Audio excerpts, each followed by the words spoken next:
Former BBC war correspondent Martin Bell is UNICEF UKs Ambassador for Humanitarian Emergencies. Martin has recently returned from a visit to Somalia, where he saw UNICEF's work helping children affected by the ongoing conflict in the country. Somalia is a failed state, without an effective government since 1991, which has made it one of the poorest and most volatile countries in the world. One of the most serious droughts since the 1970s has also affected large parts of the country, making matters even worse for people in rural areas. I spoke to Martin on his return from Somalia. I began by asking him to describe his visit to the country. The UNICEF trip to Somalia was extraordinarily difficult to set up because of the worsening security situation. We spent 3 days on the ground. We were lucky to have a window of opportunity within the conflict. We flew first to Bosaso in the north of Puntland, best known to most people, I suppose, as the province where the pirates are. That's the greatest concentration of IDPs, which I call refugees. They are in the camps. Some of them have been there 15, 18 years. There are 27 camps with 40,000 people in them. And here you have children and families, not many men, mostly children and their mothers, in not much more than hutches, wooden frames, draped with cardboard and rags. I mean, it's as bad as I've seen anywhere in the world. So that's where we started. Could you tell us about some of the UNICEF projects you saw? We saw just about the whole range of UNICEF projects. It was a very intensive few days. We saw what's being done about malnutrition. And in Bosaso there was an NGO which got intimidated out of the place last December because their doctors were kidnapped and held for ransom. And then after a short pause, UNICEF took that project over. There were 97,000 cases of severe malnourishment among infants. We looked at the schools. There was a UNICEF school, was a wonderful example, but also in one of the camps we saw where a tented school, which had been set up 2 years ago, was now not working anymore because there were no teachers for it. So the majority of children in these camps don't get any education at all.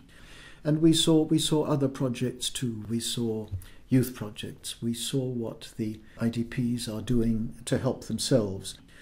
We saw what's being done in a very delicate area, which is that of harmful traditional practices, where 97% of the girls are mutilated, and this is a very difficult area altogether, especially in time of war.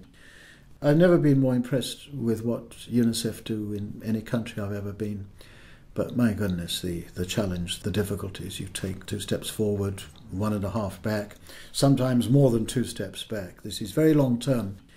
And I've never been in a country either where UNICEF was so much out on its own. There are very few other aid agencies there for obvious reasons. How have children's rights been affected by the conflict in Somalia? On children's rights, I think it's significant. There are only 2 countries in the entire world which did not ratify the Convention on the Rights of the Child. They were the United States and Somalia. And I find this is ironic because I suppose a child's first right is a right to life. And we have so many horror stories of children killed in the war. I think a child's second right is the right to a childhood. These children are not having proper childhoods. We are here in one of the countries, Somalia, which has a very high rate of recruitment of child soldiers. By all sides, by the militias, it's quite common for children to be stopped at roadblocks and turned and taken straight to a training camp to be turned into soldiers. And we discovered that the foreign fighters who attacked Mogadishu, one of the first things they did was to set up 4 training camps, essentially to turn school children into holy warriors. And I would like to be able to say that UNICEF is making some progress on demobilization of these soldiers, but in Somalia, alas, that's not the case. Did you see any instances where UNICEF was able to protect children's rights? We saw a lot of education. We saw a program in which women were playing out a kind of a drama or sort of pantomime to rescue girls from mutilation. 97% suffer from this. So an attempt is being made. It's done, of course, by the women and the mothers themselves, but UNICEF provide the education, the infrastructure, the encouragement to make it happen. An awful long way to go because this is a country in the grip of war. And again, I would like to be able to report a lot of progress. All I can report is that the effort is being made, a lot of effort, by the UNICEF staff on the ground in those places where UNICEF can operate, and they are relatively few. Were there any children you met in Somalia whose stories affected you in particular? Whenever I go on these trips, I find kids who touch your heart. I remember particularly a child called Mona. She was 6, a beautiful, beautiful girl, and sort of very beautifully dressed in a sparkly grey headscarf and dress.